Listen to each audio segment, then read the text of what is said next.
And now people can see us. I want to put us in our right boxes. There we go. They can see us. Oh, God, no, I'm hideous. You're not, but that's funny. Fucking 280-something episodes, and I finally make that joke. Right, now you're self-conscious. So next time I'm just going to have, like, the Elephant Man sheet on. You're an elephant man. I am a human being. I don't know, man. On stream, that might look like a different kind of sheet. Yeah. Maybe not a great idea. Gotta be careful. Can't see the top of your head where there's maybe a point or not. You know. I don't understand. Like, wearing a white sheet over my head? What's the problem? No. Can't really picture it, but doesn't sound problematic. Let's find out. You forget, I'm broadcasting from Chicago, not Skokie. Right. David, go get a sheet. Yeah. Johnny, you've got one pre-made. Let's see. Illinois Nazis. I hate Illinois Nazis. Right. You know, Johnny's part of that big KKK chapter in Baltimore, Maryland. Oh yeah, it's huge there. Everywhere Less you go. so in the capital, which is only an hour away. Kind of odd. Right. All right. Who's ready for the countdown? Wait. Okay, I'm ready. Yes. Let me think. Hold on.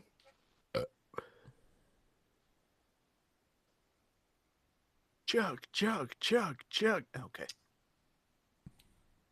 I'm ready. All right. 5, 4. Okay, now he's ready. 3, 2, 1, go. Welcome to Game That Tune.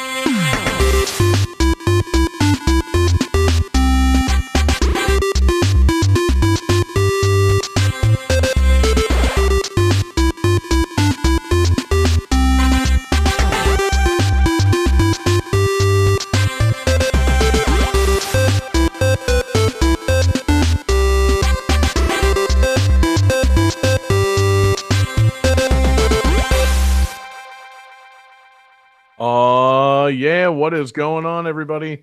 It's Game That Tune, and we are back in the house once again. It's your boy, John Harrington here. We've got John Regan with us. Say hey. Hey. We've got Jesse Moore. Say hey. Hey. And we've got David Fleming. Say hey. Hey. Hell yeah, guys. Welcome back. Game That Tune is in the house for episode 283. And my, oh my, fellas, we've got a fantastic show tonight. What we are going to do, if you're just listening for the first time, which I guess wait, actually, I'm sorry. Sidebar. Johnny, are we streaming tonight's show on that new video service, or is that just a radio thing right now? Just a radio thing. Just a radio thing. Okay, cool. No new audience just yet. If you're just listening to Game That Tune for the first time, what we're going to do is listen to some video game tunes. We've each brought 3 songs from a game. We're going to try and guess each other's games based on the songs, maybe a little bit of trivia. We're going to goof off and have a lot of fun. The winner at the end of the night picks the theme for the next episode and plays a bonus tune. And our winner last week was the fantastic Jesse Moore. And Jesse, you've got the theme for tonight's episode. What is it? I chose games in which you control a group of characters. So like games where you play a party of people, you know? Yes. I realized we were saying this last week. We never used the word team. Would you say it's, games with a team count? Yeah, teams are definitely. I feel like this, if we had said teams several times, it maybe would have pushed Johnny in an easier to figure out direction. I'm worried that, I'm worried that maybe somebody wasn't thinking sports games. I absolutely was not thinking sports games. Oh God, we could have done sports games. What is I'm just saying, but an athletic group. As long as it was not a solo sport game, then could have had it. But I'm betting that didn't happen. I'm thinking we got different kinds of teams, as Jesse said, parties of characters, groups of characters. God, I totally could have picked golf on the NES. Damn it! You could not have, David. No. How many characters do you play as simultaneously in golf on the NES? Like 2 at the most, right? You can be a team of 2. Would you though? That's more of a duo. Yeah, I'm not sure. That's actually Batman and Robin. Are they a dynamic team? That's the thing. That's a pretty good debate for the night. It was two. No. How many does it take to make a group or a party? Two, three? I would say at least 3. I just want to say that no, Batman and Robin is not a team because Batman is not part of a team. Batman is a gritty, grounded loner by himself who doesn't have anyone next to him. And Robin. Also Robin. And I don't Alfred. know. So actually, okay, Batman, Robin, and Alfred, is that a team? Well, I think that's Batman Incorporated. Okay. Again, No, Batman Incorporated is when he starts pulling in like Batman from different continents. Okay. FYI, guys, again, the theme is not teams. The theme is games with a group of characters. So, we can all debate about Batman till the cows come home. But what we got to do right now is listen to some tunes. We've got 5 fantastic games on tonight's show. Johnny's got something to say. I just want to acknowledge real quick that we just got rated with way! a team of 5 from Disco What? Entertainment. So hey guys, thanks for Wow. rating and What's joining us up? tonight. Thank Man, you. fantastic. What a start to the show. So yeah, we got Cool. 5 fantastic games. We've got a great fan request, and we just got to hop right into it. Johnny, play these fantastic people some tunes. Game 1.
penis joke. Anyways, this is our fan request, and during the beta and the official release of this game, the main menu had an icon that said Red Boot DLC, only $49.95.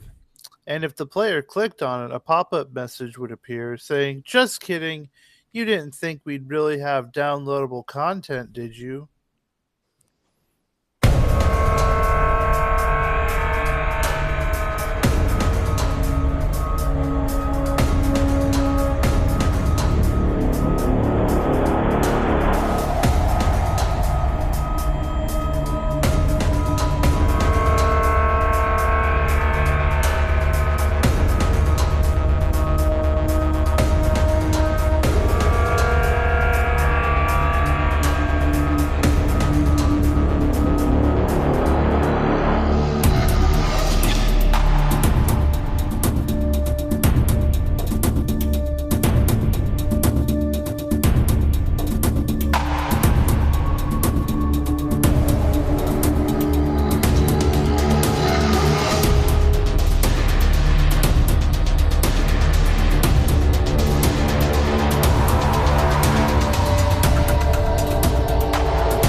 So this is our fan request from Tasty in the Discord.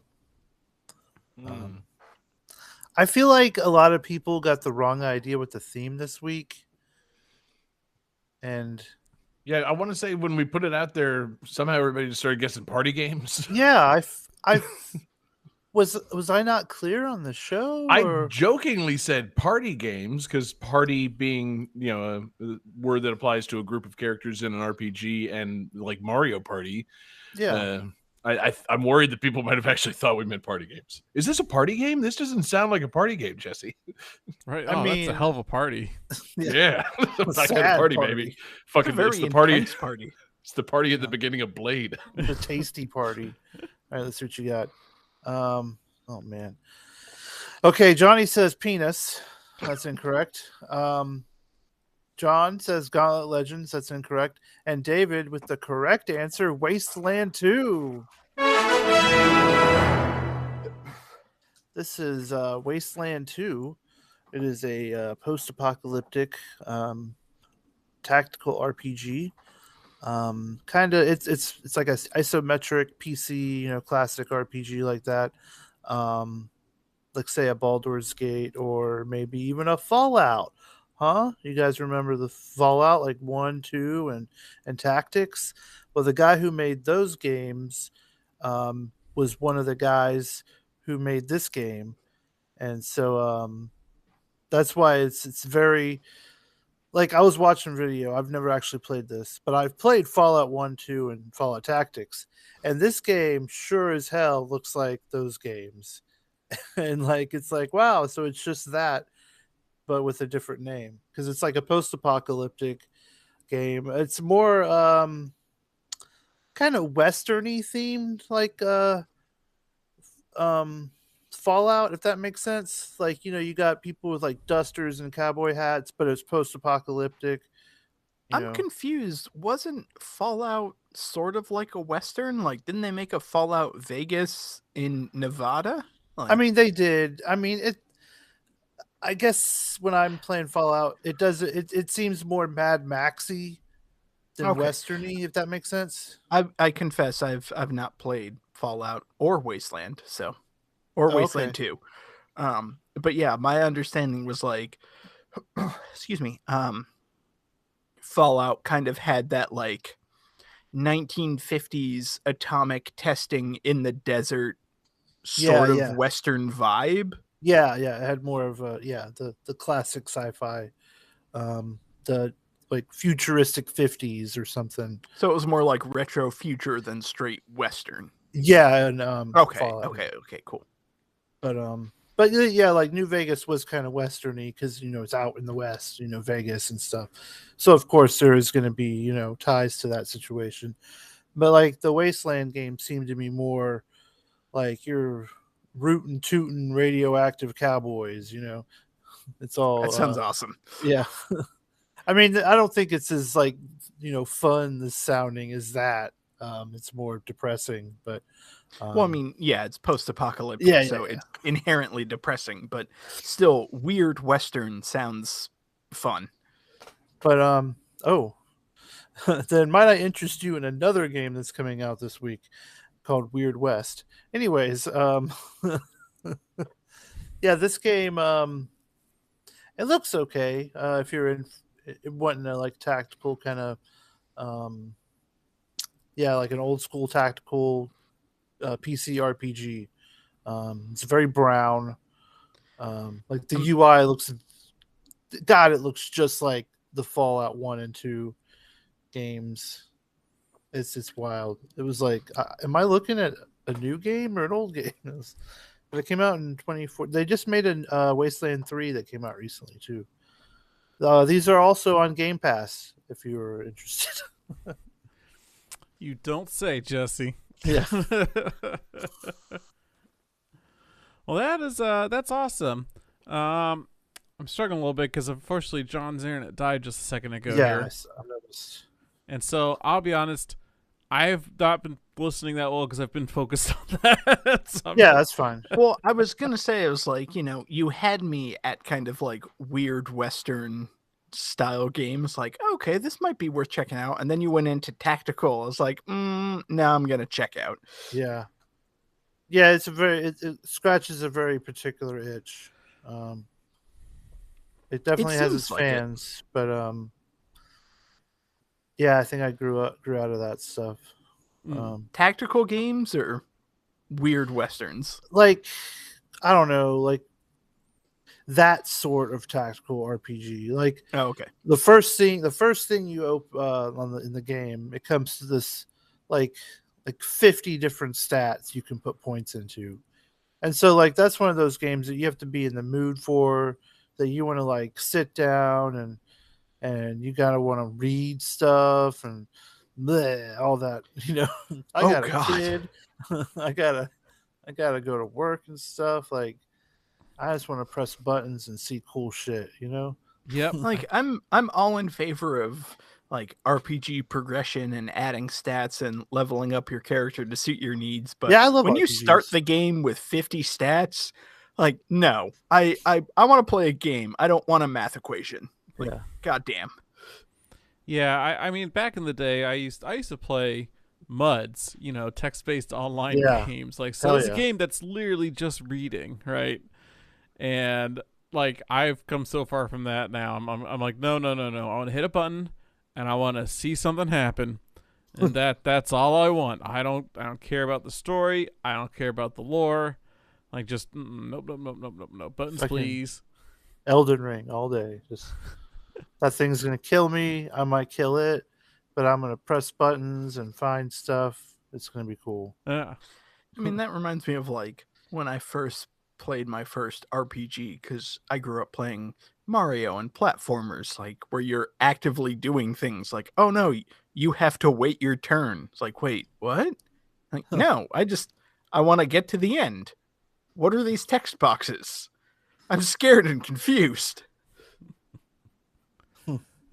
So great request from Tasty Yes, in the Discord. in our Discord where you can, where it's probably the best place to place requests. If you go to our website, there's a link to the Discord, so by all means, please join. We literally have a channel just for requests. Yeah. Jesse, is there anything else to... Oh, here we go. Looks like we got John back in. Hooray! Oh, thank God. John, we can't hear you. We can't hear you, though. He's going to have to sign the entire show. I like how we can't hear him, but I can literally understand. What? Well, Yeah, let's he's- just... John, well, you fix your mic. We are about to move on to the next game. Jesse, is there anything else to say about Wastelands 2? Wasteland 2. Look, if you're in the mood for that kind of game, go for it. All right, so... God, without I further really ado- hope John didn't have anything to say about He's like, Wasteland I've been 2. playing this game for years. I've been wanting to talk about it, and fuck you guys. He looks like he's about to explode. All right, moving on.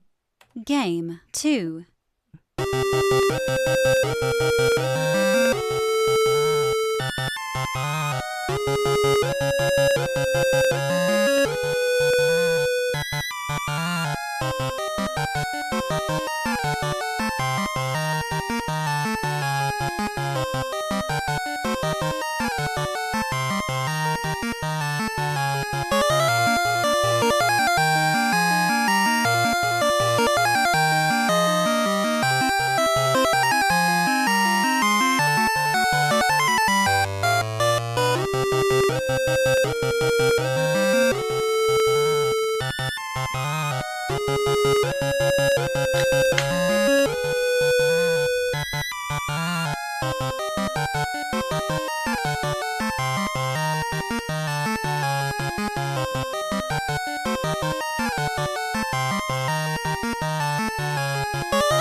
John, just checking in. Is your mic working now?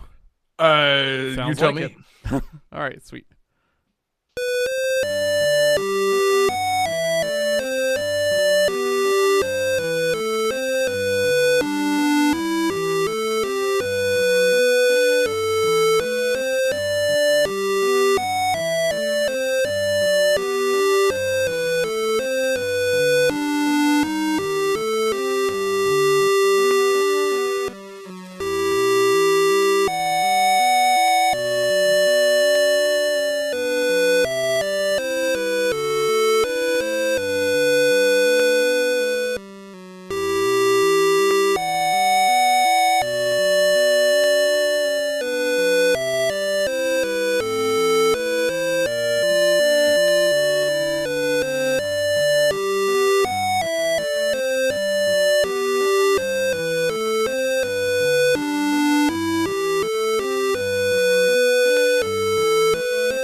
All right, guys. So this game was the developer publisher's first million seller with 1.37 million units shipped. It was released to mixed reception, but has since been described as one of the console's greatest games and cited as an influence for series like Pokemon.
right, guys, who's got some answers?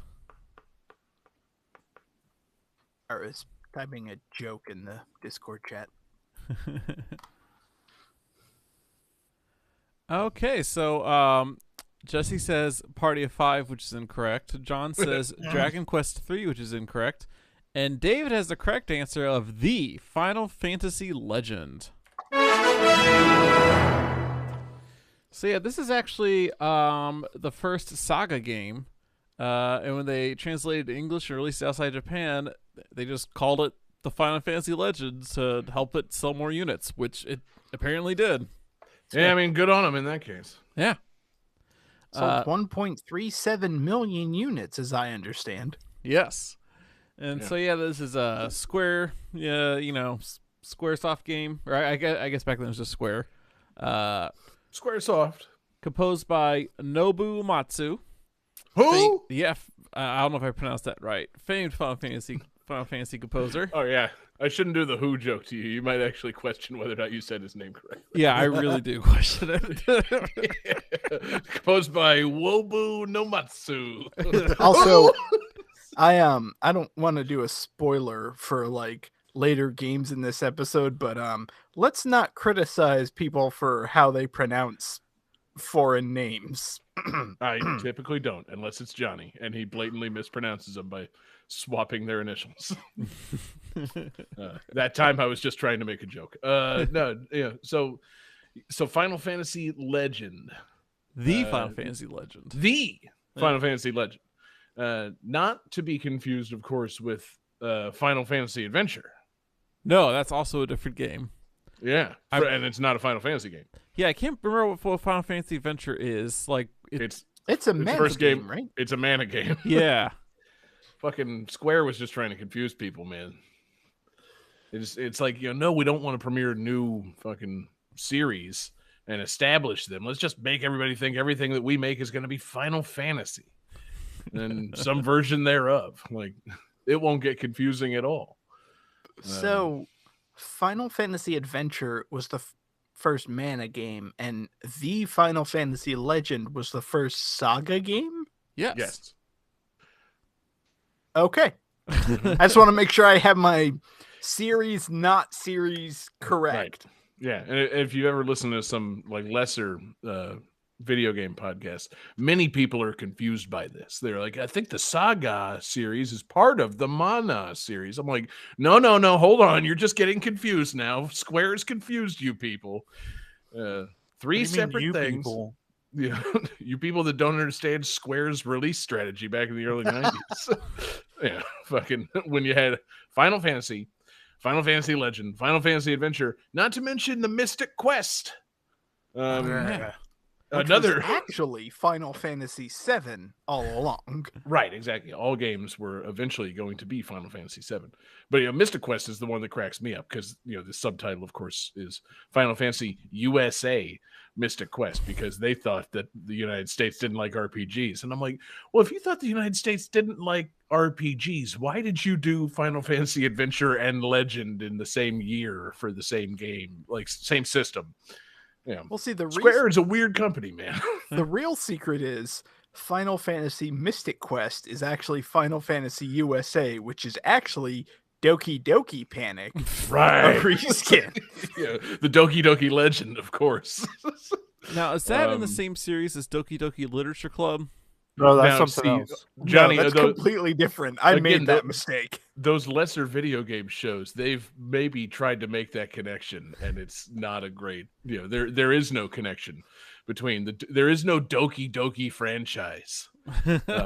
It is not. Well, I thought there was a TV or there show. is, and it's super fucking weird. That's the thing. The Doki Doki games are not a series of stealth horror games. Comprised by the two games Doki Doki Panic and Doki Doki Literature Club. No one should ever think that.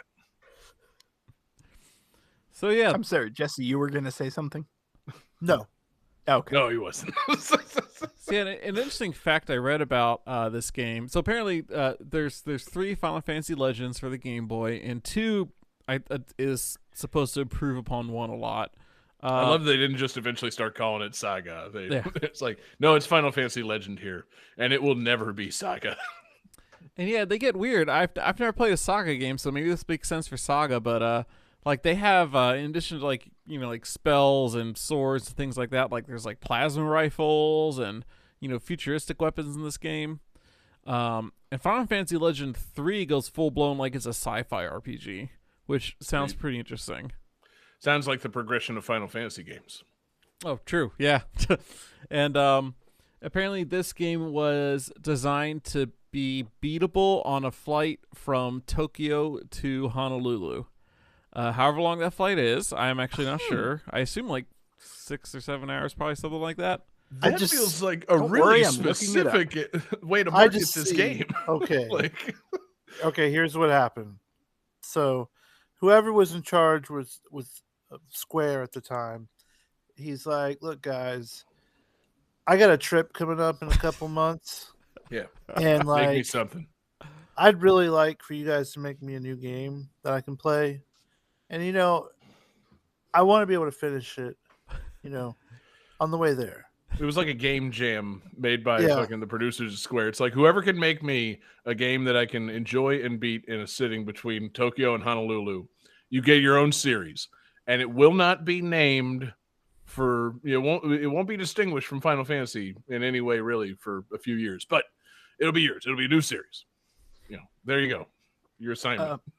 According to Zip Air Tokyo, a nonstop flight from Tokyo to Honolulu takes 7 hours and 20 minutes. Good guess, John. Man, yeah, that was pretty close. Now, here's the The question. Pacific Ocean is pretty damn wide. Right. No, question. David, how would you take a flight from Tokyo to Honolulu with stops? Oh, you have a layover in Guam. Of course. Thank you. Let's acknowledge Oceania and all of our fans in Oceania, like Samoa and Australia. The Chatham Islands. Imagine catching a flight from Tokyo to Hawaii, but having a layover in Australia. That would suck ass. That is. To be fair, I fly from like Chicago to Florida and have to lay over in Dallas Fort Worth. Yeah, which makes 0 sense. That's stupid. Yeah, it sucks. Yeah, but what makes way less sense is Tokyo with a layover in Australia. Yeah, let's fly Tokyo down to New Zealand and then head back to Hawaii. I don't think you guys understand. Like that's like an order of magnitude longer. Like that's insane. We gotta stop in Madagascar. That's 2 full-blown flights. Exactly. Thank God. I just had to check. Samoa is in the Pacific Ocean. Yes, it is. Oh yeah, you had that right. But yeah, it'd be great to catch a flight from Tokyo to Honolulu with a stop in, say, Osaka. But you have to circumnavigate the globe first and then fly to Honolulu. You might as well have just taken the flight from Osaka, like after a train ride. We got to stop in Reykjavik first. Right. Wait, which way are you going? Yeah, we got to hit. It doesn't matter. You're flying hit Antarctica. You're flying Tokyo to Honolulu, but there's a stop in St. Petersburg, Russia. Like, wait, hang on. What have you done? So, anyway, so no, you got 7 hours to beat this game or it explodes. Oh my Mission God. Impossible style, I assume. Yeah. Does the game self-destruct after a certain amount of time, John? Yeah, I think if you play too long, it just destroys your whole Game Boy. Yeah, right. Or you can't come home. Well, no. That's the thing. The Game Boy, You're stuck in Honolulu if you. Game can't Boy's a beat it. very hardy system, so the game might explode, but the Game Boy would survive. I mean, that thing survived fucking everything. Like, they got that one at the Nintendo store in New York that survived the Gulf War. There's the one that was like dropped out the window and survived a whole winter outside. Like, yeah. Peter North came on it. Right. Yeah. If that didn't gum up the gears, nothing will. But yeah, the exploding Final Fantasy Legend, that's just part of just how it goes, man. Yeah. If that game's still on as you're locking your fucking tray tables for the descent into Honolulu, it explodes. Oh my God. You have to have the game off. Oh God, credits. I'm really credits. amazed they would let you bring that on the flight. Exactly. Knowing that. You have to sign like a waiver. Now, the fact that the game explodes on your descent makes me wonder, is every cartridge just Peter North. Oh, I hope so. How'd they Yeah. cram him in there? that's explains the explosiveness. But yeah, so Johnny, in this game you play as a party of characters, and you said it is some influence on, say, Pokemon. Is that just because it's a RPG for the Game Boy? I think that's exactly Well, it. But actually, I have No, played this I game. think Johnny's the expert on Okay. Squaresoft RPGs, Jesse. I don't think you have any legs to stand on here. You're right. Oh wait, I hold forgot. on. Jesse has actually played this. Johnny, have you? Absolutely not. Okay, cool. Let's listen to Jesse. What I was just saying, you could recruit like all sorts of different like monsters and different character types, and like you could be as like robots and like dragons and goblins, and like it was really cool. Like for a Game Boy game, like it was like before I played Pokemon, like I was playing like Harvest Moon and then this, and like man, this was one of my favorite Game Boy games. It was really cool. I remember there was like a ship where you had to like steal bananas or something, but I like guess in the Japanese version it was supposed to be like opium, so that. like Even better. so like apparently it was like a drug ship. But So it's a Game Boy game where you're boarding a ship and stealing bananas. So it's Donkey Kong Land. yes. Mhm. But With but from the robots. point of the view of the Kremlins Right. Yeah. And you can recruit the Kongs, I guess. or Yeah. Kremlings, did I say the wrong thing? I don't You know. No, did, you but did. we'll John. let It's it go. okay. Oops. Yeah. Yeah. I just God. assume you were dropping those G's, baby.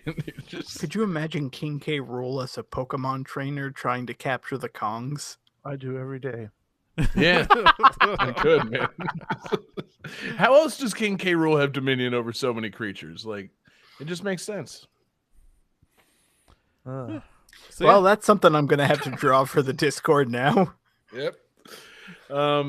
Yeah, Johnny, dope pick, man. I like it. yeah, soundtrack's really sweet. I'm pretty excited to put this on the radio and enjoy it. Yeah, I mean, honestly, we don't talk much about the music on this show because we're not really a music show. But I Wait, love seeing don't what say Uematsu. I love seeing what Uematsu could do with a Game Boy chipset, baby. It sounds great. Game So- 3. Oh, okay. Oh, I thought we were done. I guess that gonna was say, the like- punctuation mark.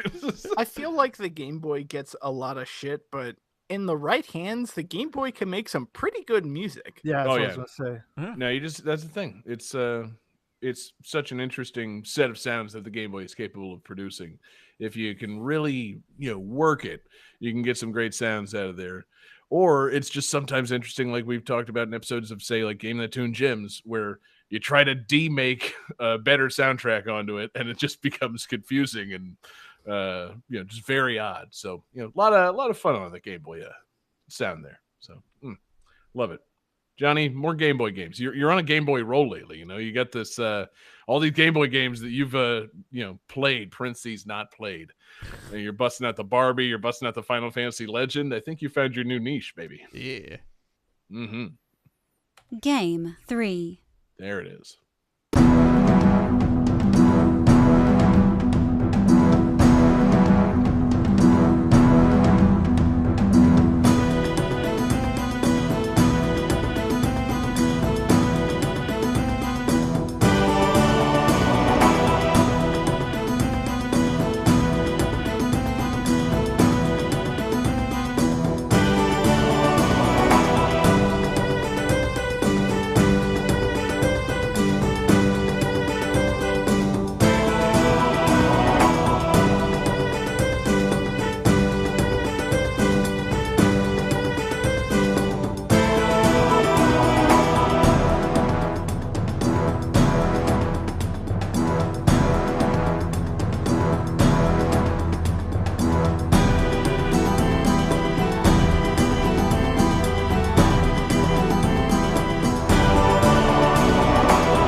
I'm sorry, was that the first or second song? First. Okay. Oh, we're just playing the third song now, David. We're ignoring you.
All right, so this game's soundtrack was composed by Ari Polkanen, a Finnish composer who also composed the theme from, or composed the music for Angry Birds.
All right, so who's got those answers / guesses / penis drawings ready? I do. Reading?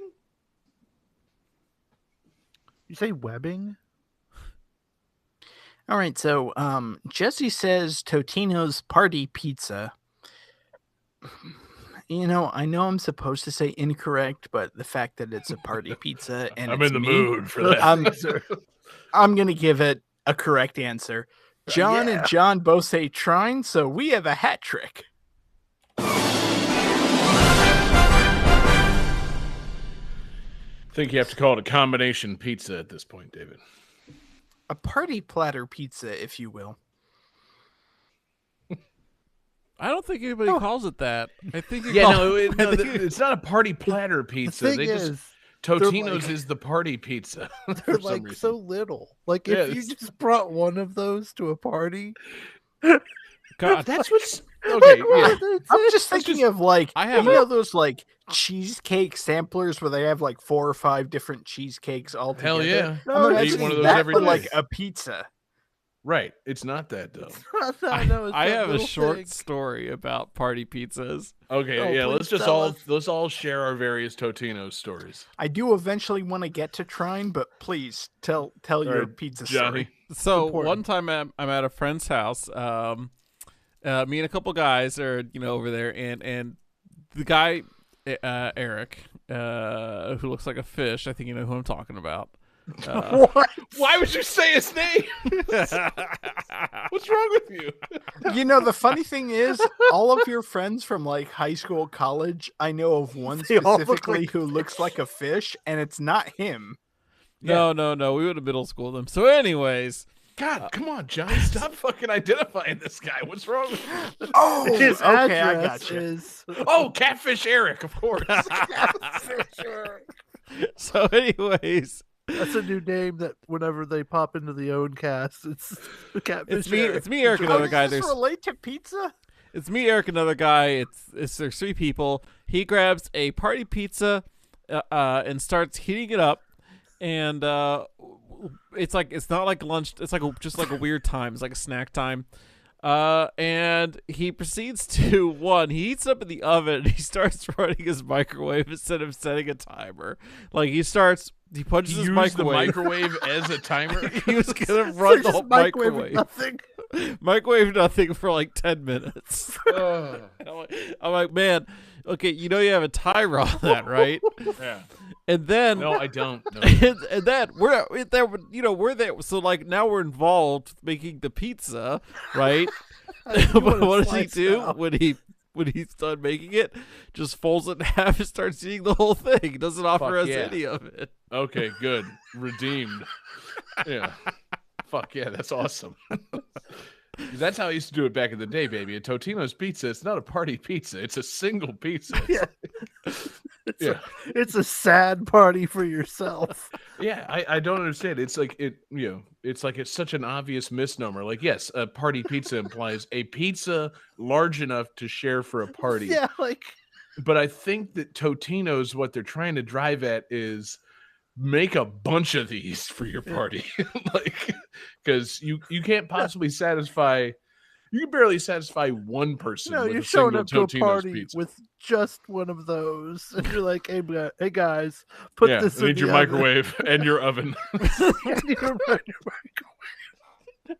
So anyway, trine. Anybody got something you want zapped for 15 minutes? Yeah. We can kill 2 birds with 1 stone. Anybody bring a Stouffer's lasagna? Party lasagna. Party lasagna. Episode title. Okay, so David. Anyway, Trintino's trine. pizza game. So this was a really cool game. It came out, I believe, on Steam. I did not play it on Steam, but it got ported to a bunch of stuff, including Wii U, which is where I eventually played it. Excuse me. So it's basically like a 2D platformer game, but it's instead of like a whimsical Mario type game or like a super fast Sonic game, it's much more heavy on physics based platforming. You play as 3 characters who have been fused together. There's a knight who is there for combat. There's a wizard who can summon platforms, and then there's a thief who can shoot arrows and also grappling hook on stuff. Um, and that's kind of like the hook of the game is how do you traverse various objects? Like, oh, there's a giant pit. Can I summon a giant block to jump across as the wizard, or should I switch to the thief and grapple and swing across the pit? Like, it's that kind of game. Yeah, I've played this before. It is pretty cool. Like, you gotta like swap between the characters to solve the puzzles and stuff. It's pretty neat. Right. And it's so I don't not like remember- there's a it's intended to at some point be multiplayer, right? Like they just did the swapping characters as a one player conceit, right? So originally the game was single player, where all three characters were fused together by some magical MacGuffin. But they did release versions of it where it was multiplayer. Gotcha. So See, you that's I played the sequel. I played Trine 2, and obviously I fucking didn't have anybody to come over and hang out and play Trine 2 with me, so I didn't know if it was like, okay, when you're playing single player, it's a 3-player thing, but if you have more than one friend, then yeah, you can fucking like share the fucking controllers, and one person gets to be each thing, and you guys got to do cooperative puzzling, because one of those things sounds good. The part where I'm playing by myself. If I have to do cooperative puzzling, my history with cooperative puzzling has told me I'm not going to enjoy playing that game. So I hope it's only one player. Yeah, I didn't play the like multiplayer versions because they eventually released Trine 2, Trine 3, and I believe a Trine 4. And then they also did like a Trine Definitive Edition where it was a remake of the first game, but they added like the co-op modes and whatnot. I didn't experience those. I feel like I wouldn't enjoy them because I like controlling everybody all together. I just feel Right. like after a while that they just weren't trying hard enough.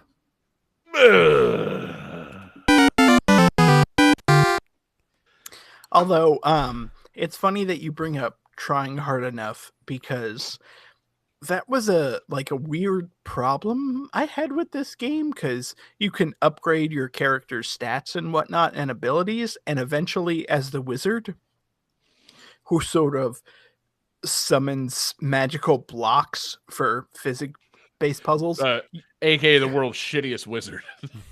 you So could Gandalf? summon oh, shots fired. Hold on. Gandalf Hot No, take. because that would actually help. Gandalf does a fucking little bit more than nothing. summon blocks, Oh, baby. he does nothing. He's a wizard that doesn't use fucking magic. He can solve all He's their white. fucking problems. He's an anti-MacGuffin. Eventually you gain the ability to summon like floating platforms, which kind of makes every Which sort would of really make the trip to Mordor way fucking easier.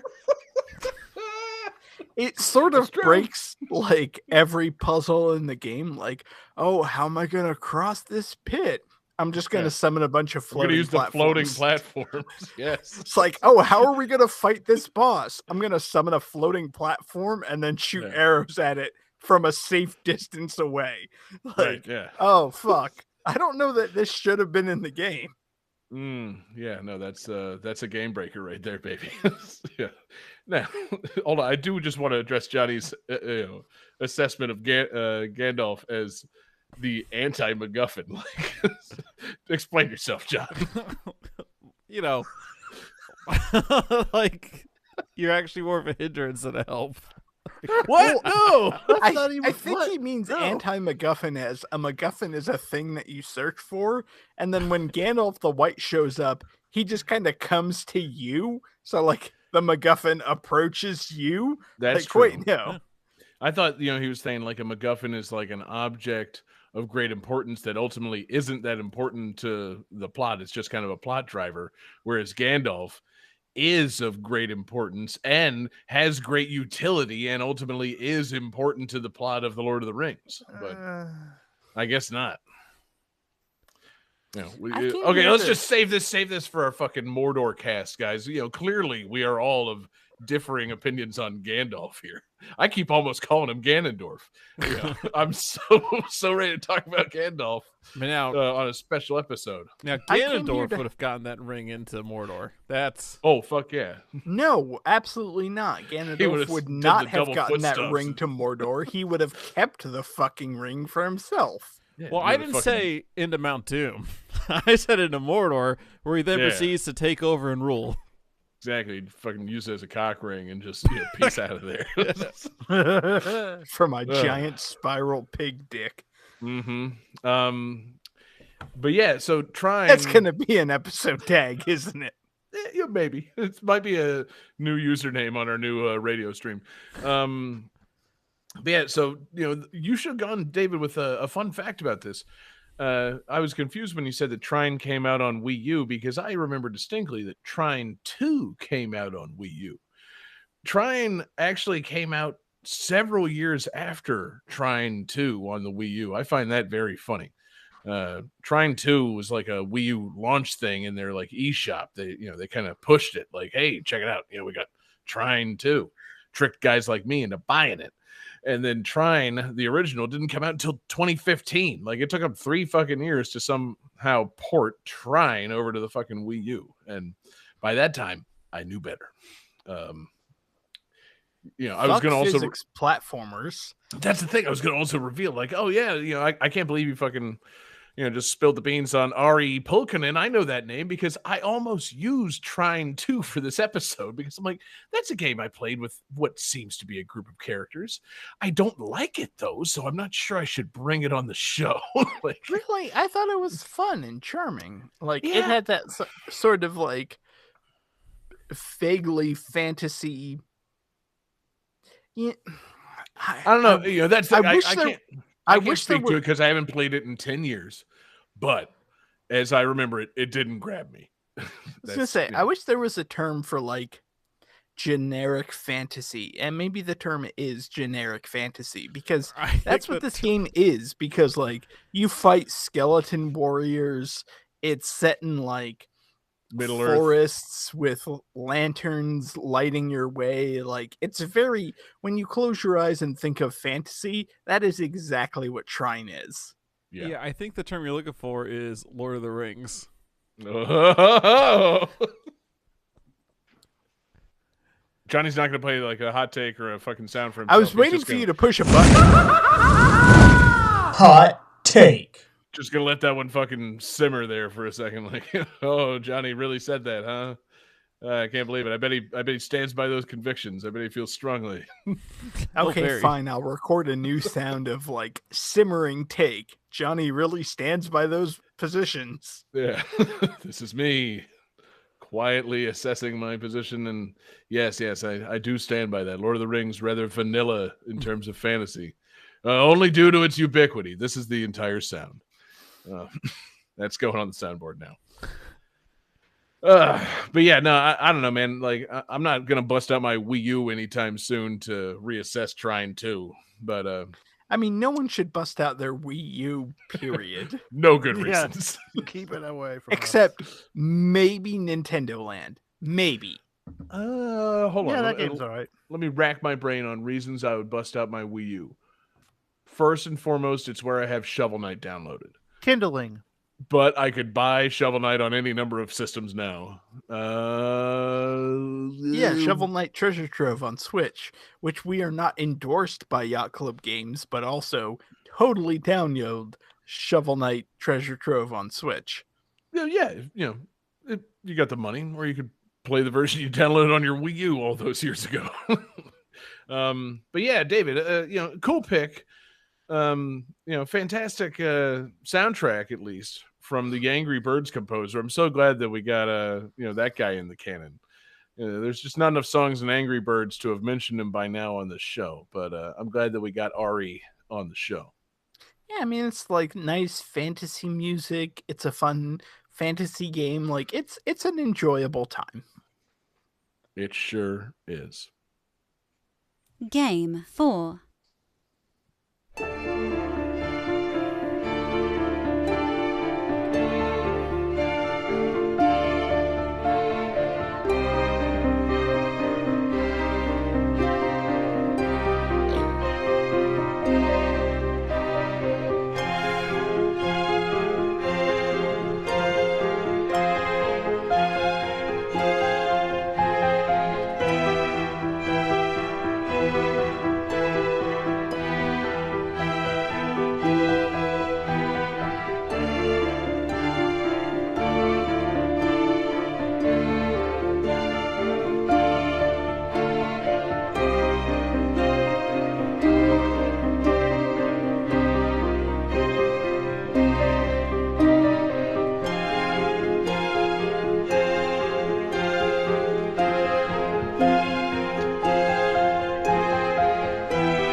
we go. Got my mic unmuted.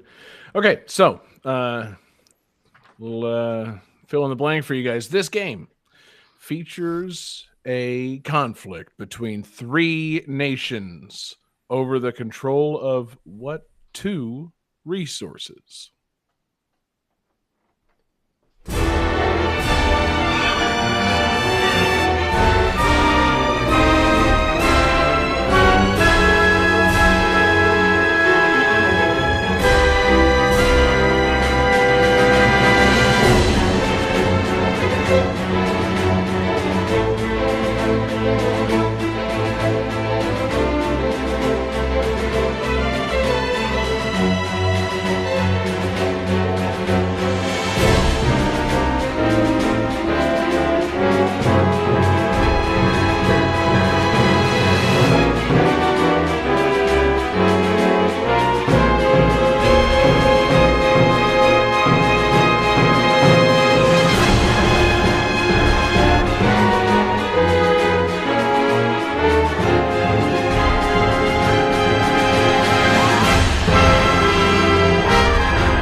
Oh shit.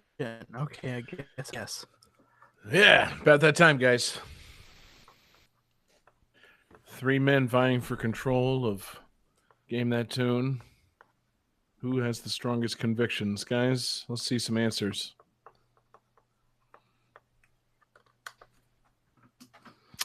All right, Jesse says Party in the USA. Sadly, a game featuring only one nation. Johnny has written 2 answers. He's hedging his bets. He says David's balls. That's incorrect. He also says the 3 sides of the Bermuda Triangle. Sadly incorrect. David has the correct answer. He was able to parse out the clues. It's triangle strategy. Nice job, Johnny. You fucking put an answer with triangle, but it was not the correct answer. Well done. Thank you. Hope you're very proud of yourself. I am very proud. No, I wasn't really answering, so I was just trying to fill in the puzzle of the three nations or the three sides of the Bermuda Triangle. Right. I was so close to putting down Fire Emblem Three Houses, and then I was like, wait, Not John in this doesn't play Fire Emblem games. Not in this economy, baby. 3 houses. Come on. No, this is Triangle Strategy, of course.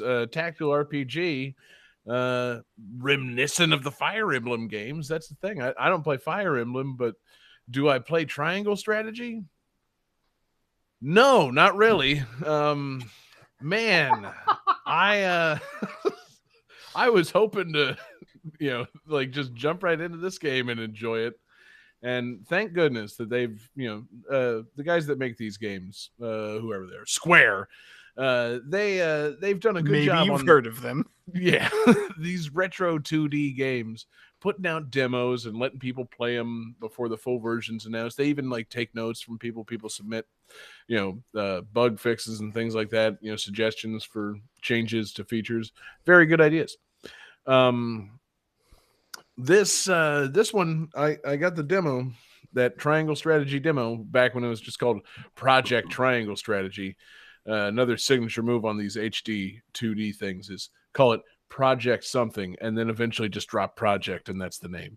Project Octopath Traveler, of course, is Octopath Traveler, and Project Triangle Strategy is the exciting name, Triangle Strategy. And yeah, man, I don't know that this is the game for me. I'm intrigued by it. I would like to play more strategy, tactical RPG type things. But then I played this and I kind of, I don't know, man. I feel like I need something with a little more. That's the thing. Jesse, you played some tactical. A few more angles, if you will. Oh!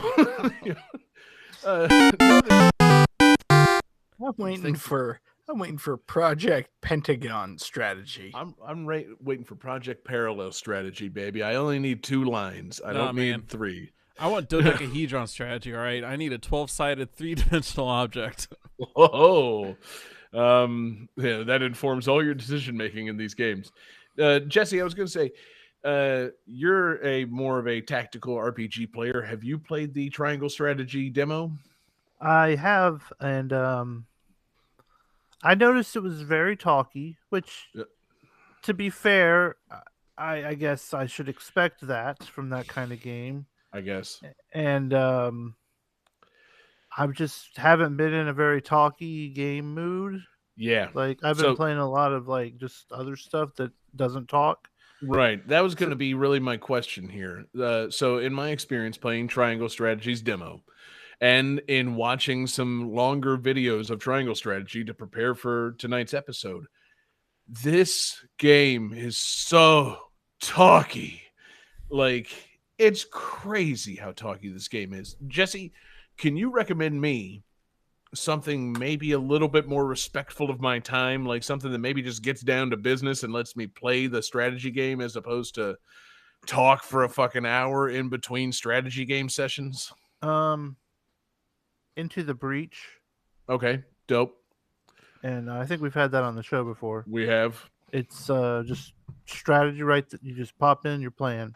Good. Okay. See, that's what I'm talking about. Because, man, I want to like Triangle Strategy. I like Octopath Traveler. I like the look of these HD 2D games that Square's been putting out. And this one looks even cooler in a lot of ways than Octopath, because Octopath was like that pop-up book presentation, kind of a fixed camera. This one, you can rotate the camera in 3D and really take in these cool 3D, environments with the fucking HD sprites. I think it looks really great. And it seems like it's trying to do some clever stuff, but man, oh man, can this game talk. It takes you 20 minutes to get to the first demo battle. And then once you're done with that, it's an hour before you're fucking battling again. And it's not even an interesting battle. You haven't even gotten into the meat of the story. It's oh, we're hosting a tourney. Let's have a friendly fight. I'm you gotta be fucking kidding me, game. Pick up the fucking pace. Like, this is outrageous. Yeah, from what I understand, it's very talky, but the battles, you start getting more and more battles and stuff. Yeah. See, and I'm the sure battle that system happens. seems really cool. Yeah, from what I played.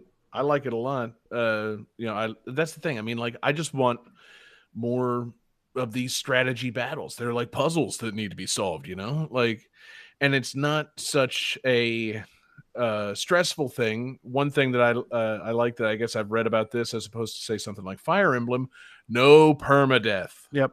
So not as much stress involved when you're actually battling and maybe losing a unit as something like Fire Emblem. Fire Emblem just stressed me out. I was worried I was letting all the wrong people die or something, or a person that I knew was important would die, and I'm like, well, I have to start this whole goddamn battle over now. Like, so none of that in Triangle. But yeah, it just in terms of like how to hook people with a demo, this was a failure on hooking me with their goddamn demo. Yeah. Like, I just, oh boy.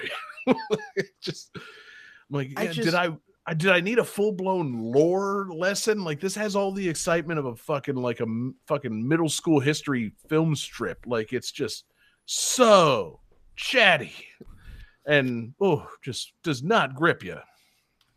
I kind of feel like if they were going to take this style, this like 2.5 HD style or whatever, and if they were going to graft it to a game that would like really grab people, I almost feel like they should do a certain something, and I can't quite put my finger on it, but like if there was a certain game they could attach this to that would really grab people, like that would be great. Right, that would honestly be great.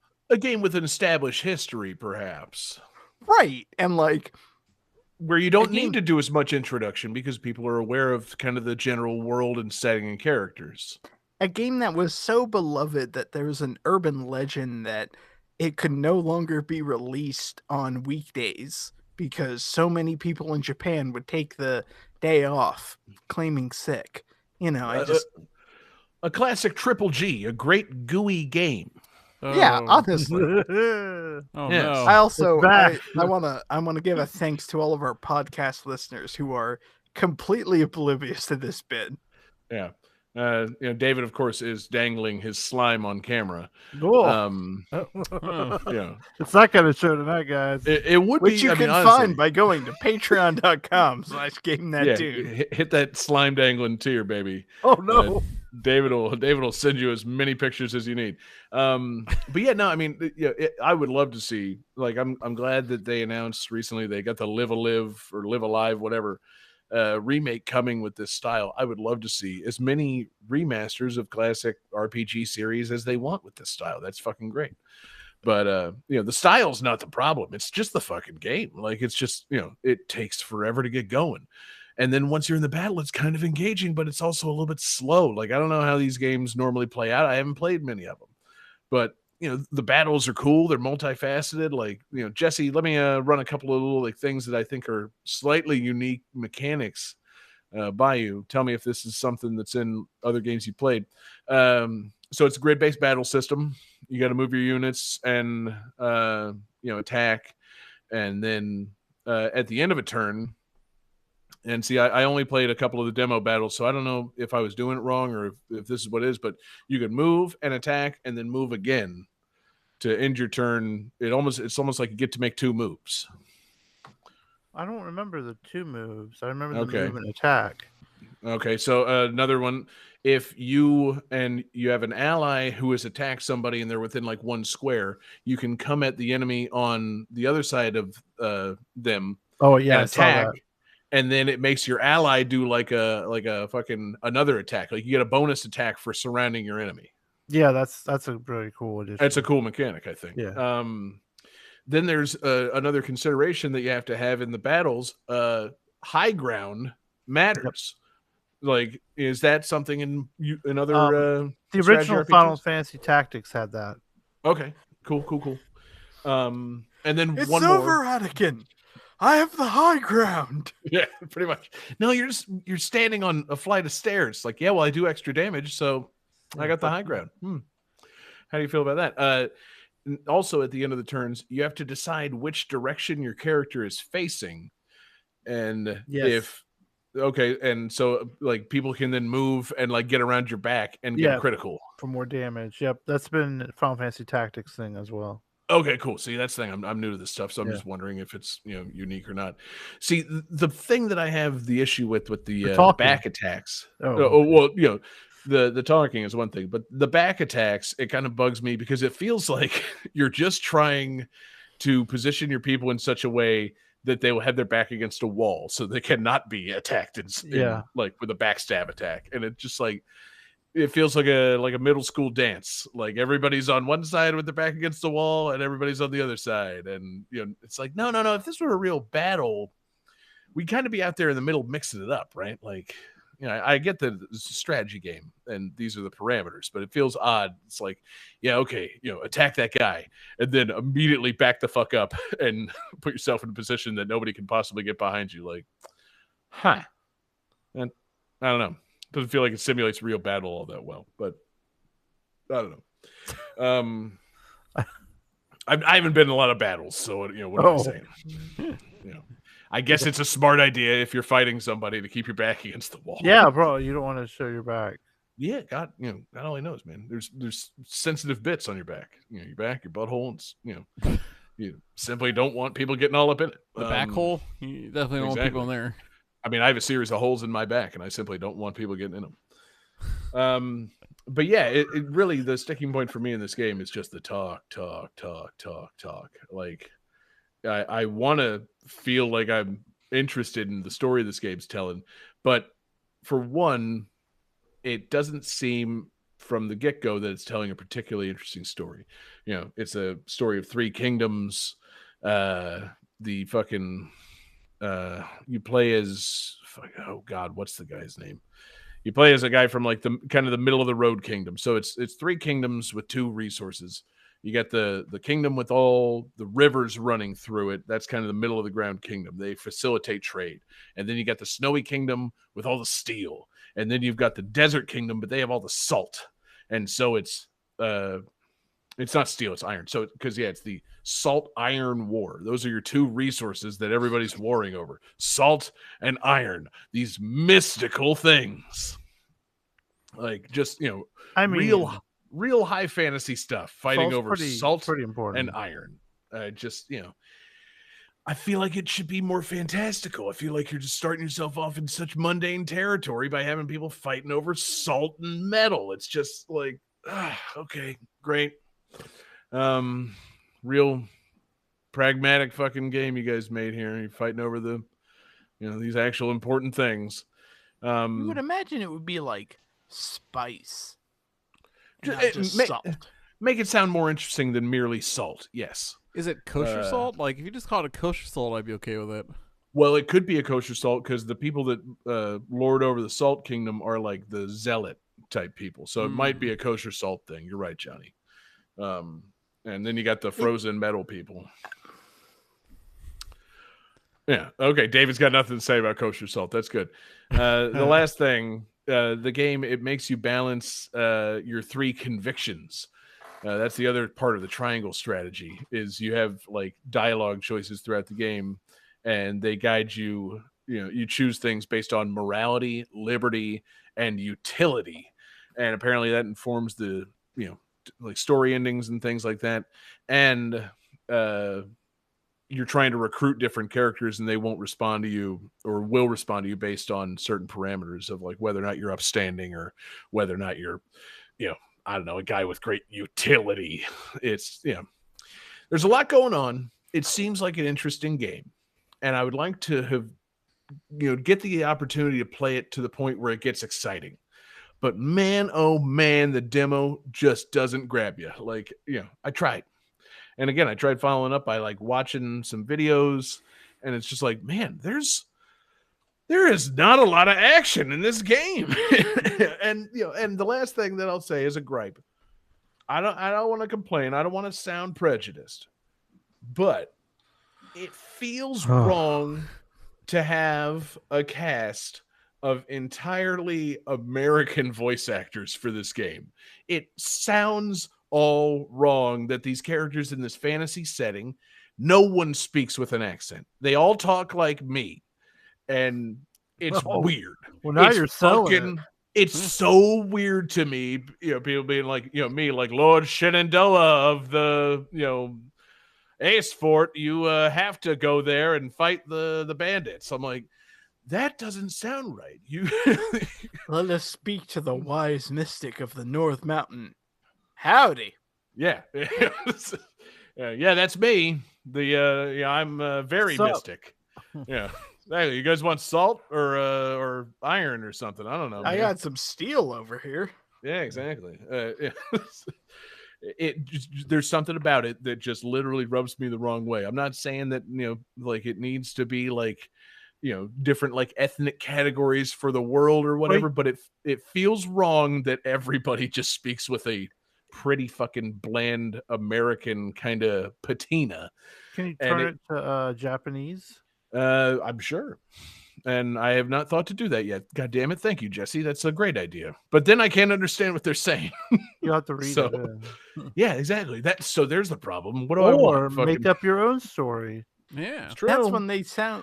No, Now, I'm Jesse, I'm not gonna attempt that accent. You brought up a very good, idea. Make up my own story, or I could just skip all the story and maybe just play the game. Yeah, just I play the wonder battles. how long the game lasts if you do that.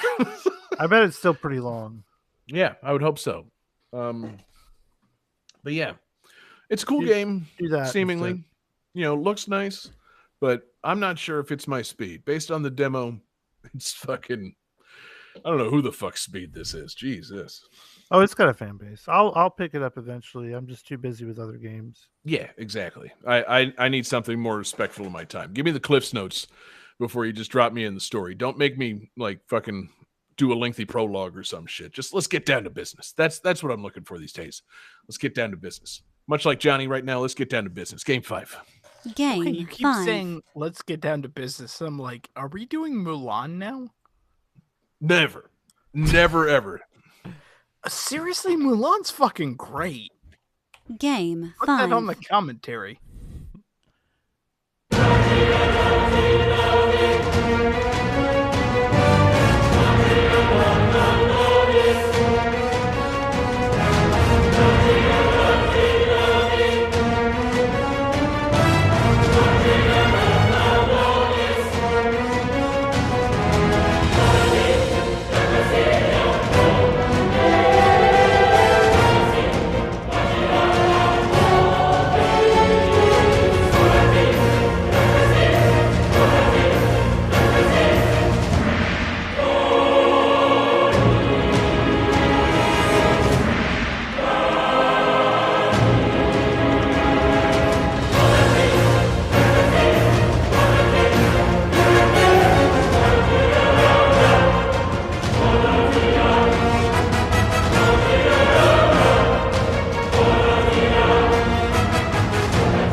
So this game, there is the main character's room when he is a child is decorated in several things that are parodies of popular 1980s things. Like there's a magazine ad for a TV show called Vroom, which is based on Knight Rider.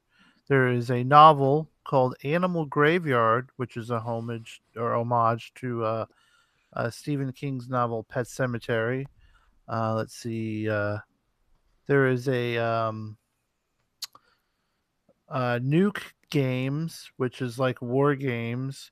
A banana figurine playing a guitar, which resembles the old McDonald's mascot Mac Tonight. Oh god.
Damn.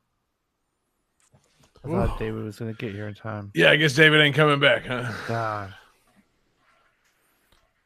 Hopefully he didn't get abducted by aliens. God. All right, yeah. Before he gets back, Jesse, David really wants to win this episode. Never mind. Fuck, he's got his headphones back on. I've got my answer. I've been here the whole time. Let's see what we got. Holy shit, we have a hat trick. This is Guardians of the Galaxy.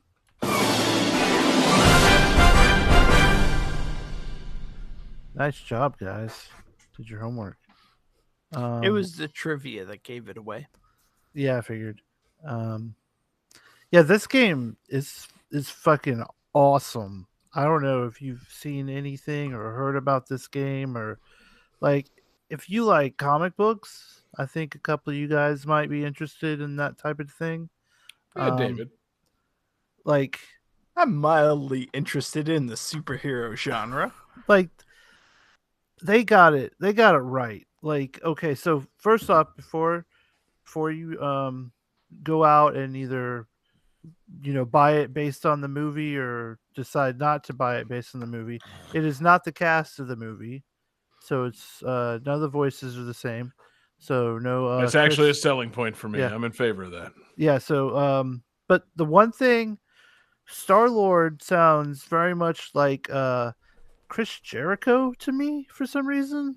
Okay, Right. cool. And He's a superior Chris. And so, like, it's not him though. It is another voice actor who's also from Canada, which is probably why I thought it was Chris Jericho, because the dude sounds very Canadian.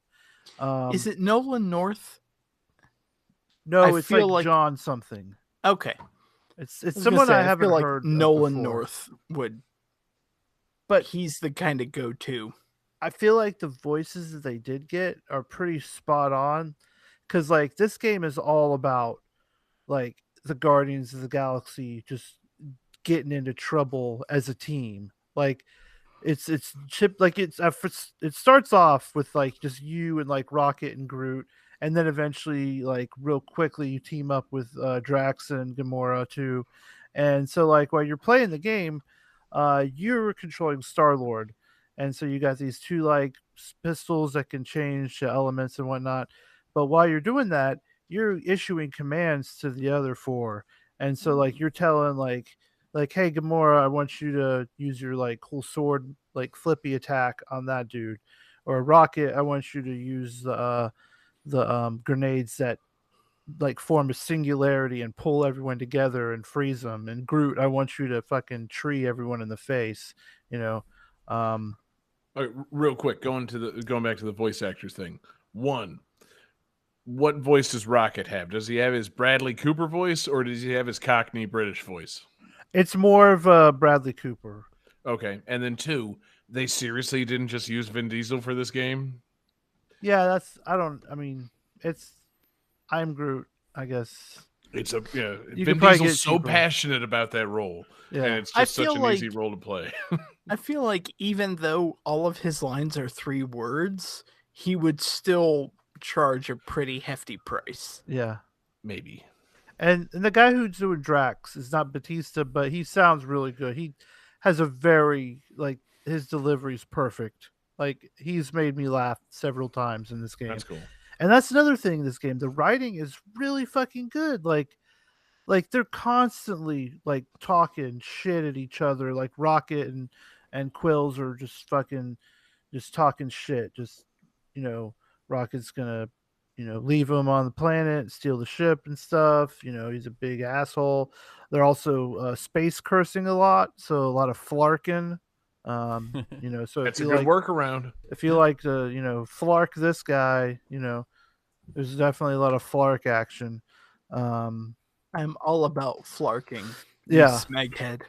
Yeah, and like there's another cool thing that happens. Like you build this like little energy bar where you're fighting stuff, and when it gets all the way, you press both the bumpers, and then Quill pulls his tape player up in the air and goes, "Guys!" And then you start into this thing called like a huddle.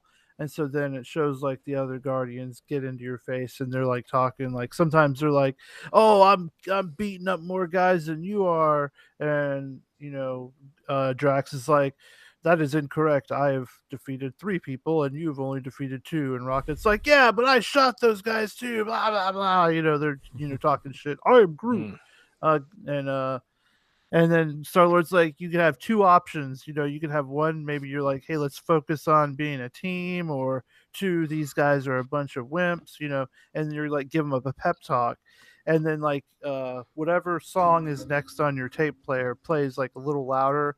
And then Oh, it's dope. usually like 80s songs. It's got so many cool 80s songs like Blondie and fucking Tears for Fears and stuff. I Ran. Like you've blown up aliens to fucking flock of seagulls is really fucking cool. And Nice. like it's very pretty game. Like you're on these alien planets and they look alien as fuck. It's like they've did a really good job with like it came out last year. A lot of people were like, this might almost be my game of the year. Like some of the combat gets a little repetitive, but at the same time it's still super fun to be like, hey Rocket, I want you to do this. And so, like, you're always controlling Star-Lord and giving commands to the other guys? Yeah. Okay, And so it's not like, say, like Final Fantasy VII Remake where, you're controlling Cloud for the most part, but you can just, like, press a button and tab over to the next person and fight as them a little bit? No. Ah, nuts. No, but and then there's other stuff like, for puzzles, you have to tell certain people to do certain things. Like, if there's a hole in the wall, you're like, hey Rocket, can you fit in this hole? Why don't you climb in it? And it's like, oh, just because I'm small, I have to go in the fucking hole or flarkin' hole. Why don't you go in the hole, Quill? And it's like, well, I won't fit in a Rocket. And then I'm Groot, and so. Sounds like just a lot of sass mouth. I'm in favor of it, man. Yeah, so much sass. They're sassing constantly. Sometimes you're walking and then you get a prompt that you can either like Rocket was saying Press some X to bullshit. sass. And you could you press X and you can pick two different sass things. Either, maybe you can sass at Rocket or, sass to say Groot's right or something. Sounds like triangle strategy, but all the options are sass. Yeah. I feel So like much sass. it's a minor joke towards the end of the episode, but press X to sass is a great episode title. I mean, Yeah. that if that's not really in this, like, then what's the problem? That really should be an on-screen prompt. Like, if you're just, it depends on the environment. Obviously, if you're in battle, you can't just be pressing X to sass. It's got to be an action button. But like, if you're getting to spend a little bit of time on the fucking Nova planet walking around, you should just be able to sass as many people as you want. Yeah. Like I've so I haven't played a whole lot in. I've beaten like the first main boss, which was Thanos. No, it was what is it called? He's the main. Some minor Marvel Comics character, Thanos. Yeah, we call him the purple bitch. No, he's a pretty purple ripple chin. What would you call it? Not a lot of people would know who he is. Dweller in Darkness. He's like a space octopus dude. Hold the fuck up. Dweller in Darkness is like one of the first bosses? Yeah, he's the first boss you fight. I knew. What the fuck? I know there's just going to be some stuff I say that I knew when I was like, I cannot wait to talk about You're this fighting some fucking jabroni, the Dweller in Darkness. David's prepared with like a fucking 50-page history of why that's insane. Well, okay, so like you start off and you're trying to find a monster for Lady Hellblade. David, you know her? Not off the top of my head. I'm sorry. One from X-Men? No, not the Hellfire Club. No, you're thinking of Hellfire Club. Yeah, I was thinking no, Lady this is or possibly Lady Deathstrike. Yeah, this is some like space lady that collects monsters, and so like people are trying to like bring her monsters and stuff. So you're in this restricted area, and the monster gets away because the Guardians are all kind of fuck ups, and and. So then the Nova Corps show up and they're like, hey, you were in this restricted area. And of course, Star-Lord has had relations with the head of the Nova Corps lady that works there. And so she's giving him Not sass. just the vagina. So there's more sass going on and you get fined, and so of course you're like, okay, well, we'll pay the fine. So their idea to pay the fine is to find another monster to sell to Lady Hellblade. And Drax is like, oh, I know. We could go after Fin Fang Foom. And oh shit, Fin Fang Foom's in this game? Yeah, you fucking kidding me. And Drax, and then Star-Lord's like, I don't know if we want to go after that guy. And so So even I'm vaguely aware of Fin Fang Foom. I know, that's cool. Is the joke that Drax is too stupid to like, or he's like, is he cocksure and he thinks we can take down Fin Fang Foom? I think he's kind of cocksure. Or does he not realize how serious that is? He's just probably thinking that's a big monster. We'll get a lot of money. Look at this dumbass name he's got. Let's probably fight Fin Fang Foom. So I also love how like Jesse is describing this. John and I are like, "Oh no shit, Fin Fang Foom," and Johnny is like, "Yeah, sure." Johnny's a captive audience for this whole discussion. I'm thinking about what I'm gonna have for breakfast tomorrow. Yeah. Oh my god, you fight Fin Fang Foom? That's amazing. Yeah. I love scrambled eggs. I like it. Sure is. Fin Fang Foom. I love egg foo young.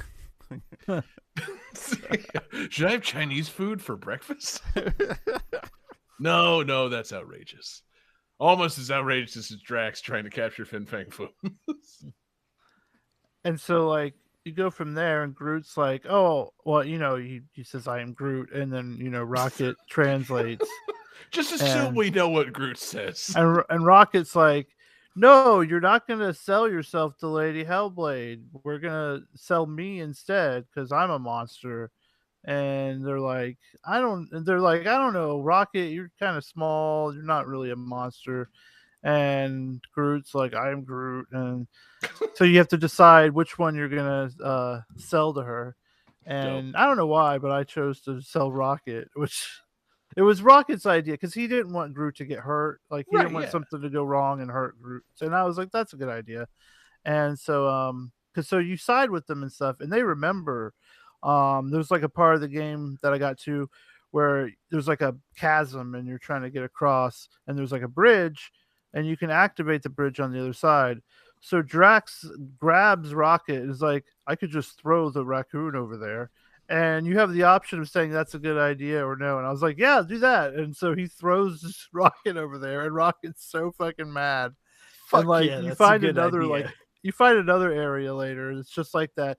And he's like, you're not fucking throwing me across that chasm again, Quill. And so it's like, okay, we'll find another way across, and so more sass, so much sass. It's great. Sounds like now you're starting to make it sound like Lord of the Rings. Is Rocket just Gimli, but a raccoon in space? No, he's way better. Okay. If you say so. No, he's way better because he has like unfolding guns. Like, I'm a dwarf with an axe. I'm a raccoon with multiple projectile weapons. Like, okay, yeah, you win. Mm-hmm. On technicality. Yeah. And Give so Gimli get some there. time. Gimli could get there. You get there and you show her Rocket, and she's like, "This? You brought me this? This is adorable." And she thinks he's really cute. And of course, that upsets Rocket because he doesn't want to be cute. So he fucks everything up and starts shooting. And so then you have to escape from Lady Hellblade, and then that's when she finally traps you, and you have to fight the Dweller. And that's then after that you go to pay your fine from the Nova Corps, and you get to the Rock space station, and all the Nova Corps there are being mind controlled, and you have to fight a bunch of Nova Corps people, and that's crazy. All right, that's now, as Jesse, far as I got. I was going to say, please tell me this is all the first chapter or two. Yeah, that's like the first 3 chapters. See, this is my complaint against triangle strategy. It's not in space. One. There are no space raccoons. Exactly. There's no raccoons. There's no Drax anywhere. But like all that shit you were just talking, it's like, yeah, you get to fucking do some action and like have some sass. Triangle strategy, it's like fucking just like, okay, a bunch of people. It's like the opening to Star Wars Episode 1, where they're talking about taxation and trade federations and shit, stretched out for like an hour and a half with some fucking one strategy battle thrown in there. This, it's like, no, you get to fly around as Star-Lord and blast people and also sass them, and a bunch of crazy shit happens and you meet some wild fucking space people. It's like, this is my problem. Dude, this sounds like much more of my game. I think I need to play this. It's cool. Like last Not week, just based on familiarity with characters either. Don't get me wrong. I love the Guardians of the Galaxy. But But you know, this last week- sounds so much more my speed. Last week you were talking about Uncharted, how you sometimes you just get in the mood for a Yes. big dumb action game with giant set pieces And then I tried to and play wacky triangle action. strategy, and Yeah. I've made a terrible No, miscalculation. and I said Guardians of the Galaxy. There's no Like- Tom Holland in this. Like there have been very few games right now that aren't Elden Ring that I've been playing. Like Mm. Elden Ring has its hooks in me, but Guardians of the Galaxy is the one game that has made me like take a break and be like, I want to play this because I want to see what these guys say to each other because they're cracking me up and we're blowing up aliens. Like it's just a fun time and like it's sometimes it's hard to like laugh at video games. Like sometimes they make you smile or you're like, yeah, I guess that's kind of funny. But this game has me like, ah, ha, ha, ha. It's like, they understand what they're doing. It's wild. Good, man. I like it. And it's on Game Pass. Really? No kidding. Yeah. Is that how you played this, Jesse? Yes. Outrageous. But after playing it, I would urge someone to pay money for it too because it's a legit like if you like Marvel, then you're going to be very satisfied there. If you like science fiction action games, you'll be very satisfied there.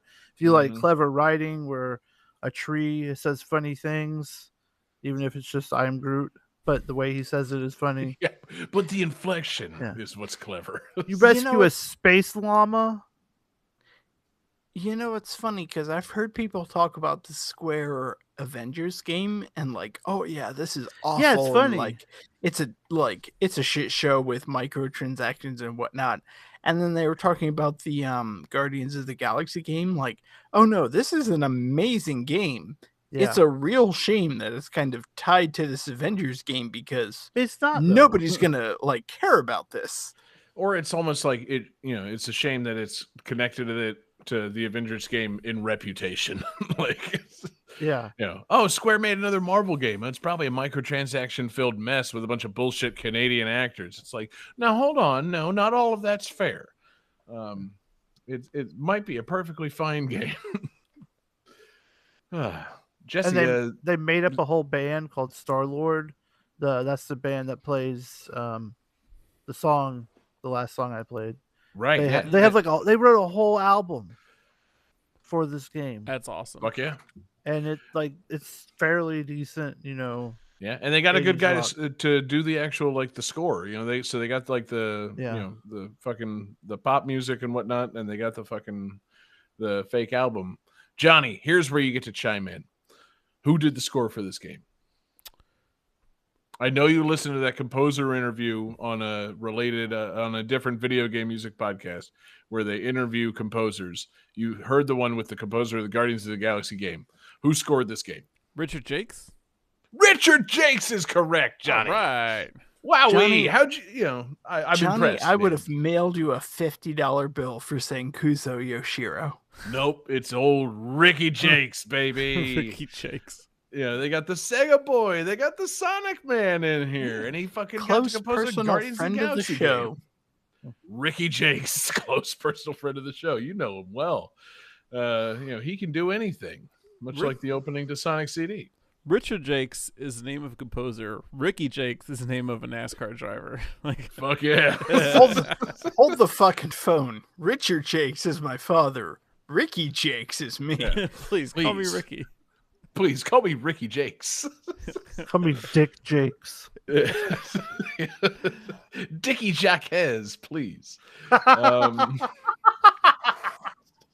So anyway, Jesse, final thoughts on Guardians of the Galaxy? Hard recommend? Very. It's really fucking fun. Those guys crack me up. Yep.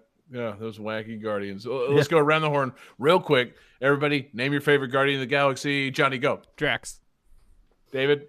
Groot. Jesse? I love Drax. I'm a Star-Lord boy. Johnny, start the calculating computer. Calculating computer activated.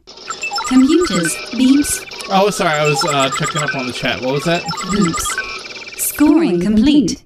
This game's winner is... David Fleming. No kidding. Hey.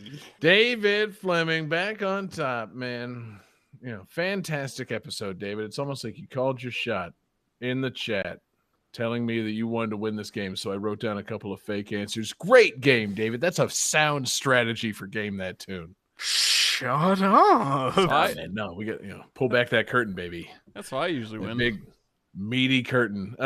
David, you got the win tonight, and you get to tell everybody the theme that you so passionately campaigned for. What is the theme for next week's episode? God, meaty curtain. A singular so, curtain. So, I hope that informs the theme. so Changed my mind. I want to take this opportunity as the winner of Game That Tune, episode, whatever episode this is. 283, David. Get it right. We'll pay the price. 283 to recognize the fact that we unfortunately missed a major milestone in video game history, and honestly a major milestone for artistic expression in human history. Not that long ago was the 10th anniversary of the release of Kid Icarus Uprising, which is a game that I adore. I love. It's honestly still one of my top 10 favorite games of all time. So I kind of want to keep that positive, good vibe going with the theme for next episode. Just games that make you happy, games you love, games that make you smile. Let's bring some positivity to the next episode. Question: if I love to hate it, does that count? You know what, Johnny? Why you gotta be so contrarian? Honestly. Well, here's my thing, David. Why do you have to act as though we haven't already recorded the March edition of Game That Tune Gems? Man, why you got to pull the curtain back on the fact that maybe, just maybe, we're behind on these things? I don't know what you're talking about. We've already discussed March GGT Gems. We certainly haven't missed any milestones, David. We never miss milestones on this show. We record things in a timely manner. I don't know what you're talking about. We've obviously recorded this episode in which I have obviously recorded my praise for this game. Yes. David, his praise is on record. He has espoused once again his love of Kid Icarus Uprising. Yeah, it's it's a thing David does from time to time. I think it's high time we start that letter writing campaign we were talking about to get them to put Kid Icarus Uprising in the Louvre. Take down the Mona Lisa, that's been done, and put Kid Icarus Uprising there instead. And right next to it, Johnny, the little I'm in stand favor for of the it. 3DS. You know they use 3DSs in the Louvre already, right? Yeah. They should just, instead of having the program for escorting you through the Louvre, they should just have copies of Kid Icarus Uprising. Yeah. God, Johnny, I thought you were going to say something completely different related to like actual video game preservation or re-releases, but no, yes, this game does belong in the Louvre. God, you're right, Johnny. It should be. It's high time that any Sakurai game, frankly, makes it into the fucking Louvre. It's unacceptable. Mona Lisa, we're over it now as a society. We've seen it. Yeah. Like if you haven't seen it, it's not worth seeing. Just don't bother. She looks like a horse. It's not even that big of a painting. Fucking get Kid Icarus Uprising in there. Seriously, you want to put a painting that's like 2 feet by 1 foot? No, put Kid Icarus Uprising. Yeah, exactly. Fucking Sakurai, better than Da Vinci. There, we said it. You Game heard That it Tune, here stamped first. it. Hot take. No. Not at all. No, that's an ice cold take. That's called a modern love take, baby. We fucking love Sakurai, and there's no question he is a greater artist than Leonardo da Vinci. Da Vinci can get fucked. Exactly. But take your flying machine, shove it up your ass. Take the Vitruvian Man, shove it further up your ass. We've got Kid Icarus Uprising now, baby. Yeah, games that make you happy, games that make you smile, just games that you truly love. You know what makes me happy? Say fuck Da Vinci. Yeah. Oh man, we're going hard. The only on good that, thing man. you did was name a Ninja Turtle. And he ain't even one of the good ones. Exactly. You Put know. that in the episode 300 free play jingle. God, No, that makes thing me is gonna be happy. 3 Fuck hours. Da Vinci. Oh yeah. That 3-hour free play jingle is going to be something else. Man, David, fantastic theme. I look forward to a fantastic positivity-based theme on next week's episode. It really, really takes care of me doing something like picking my game for this week. I like it. I like that you're forcing my hand. I'm going to choose something I enjoy, and we all should do that. We should focus on the things we love. That's the theme. And you know what I love? Everybody who listens to this show, everybody watching too. live with us. We're live every Wednesday night. We're on Twitch. We're on YouTube. We're on Facebook.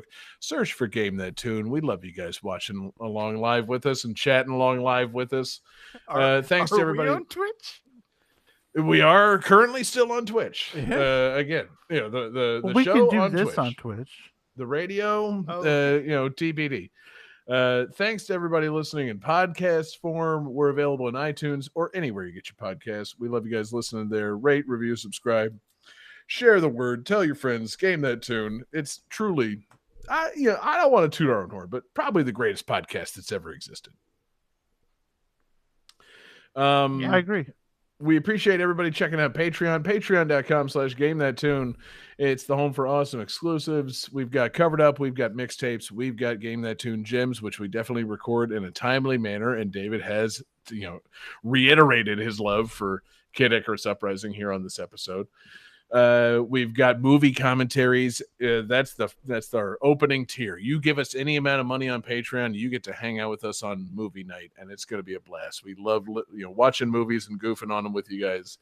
And you help us Your keep the turn, lights on. Actually. Yeah, soon enough, baby. And you help us keep the lights on at our 24/7 video game music live stream. It's currently twitch.tv/GTT radio, but it is also, Johnny, what's the URL that we're sending people for this new stream that we're doing? Radio.gamethattune.com. Radio.gamethattune.com, the new free from Twitch radio stream, because we are just divesting ourselves from that service, and we're going to move to a more decentralized, more awesome, more completely owned by us kind of server. So check out radio.gamethattune.com for our fantastic 24/7 video game music live stream. And we want to give a special shout out to our Patreon absurd fans: Alex Messenger, Lance Revere, Damian Beckles, Bradford Stevens, Daniel Parkey, Taylor Wise, Sam L, Mork, Tasty Grimmery, Phoenix Tier 2121, Unsaddled Zebra, and Akadar, a fantastic group of patrons that we have at patreon.com/GameThatTune. We want to thank our requester this week, Jesse, who made the request. It was tasty. It was tasty. Patreon Absurd Fantasty in the Discord. Hit us up in the Discord. That's the best place to make your requests. Or you can hit us up, gamethattune@gmail.com, or find us on Twitter at gamethattune. And David, it's time, baby. You've got the bonus tunes. Take us home. So we are closing out with a song from Kid Icarus Uprising. This is Chapter 7, The Seafloor. Chapter Do it 7, again. The Seafloor Palace, which is actually a remake of the Overworld from Kid Icarus. Hell yeah. We love it. We love you, David. And we'll see you all next week. Peace out, everybody.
Guys, I'm sorry to cut it short. It's just that I got a early flight.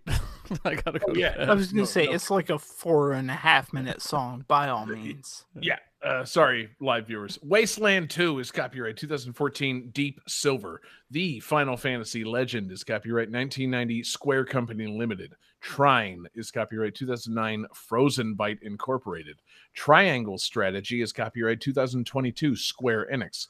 Marvel's Guardians of the Galaxy is copyright 2021 Square Enix.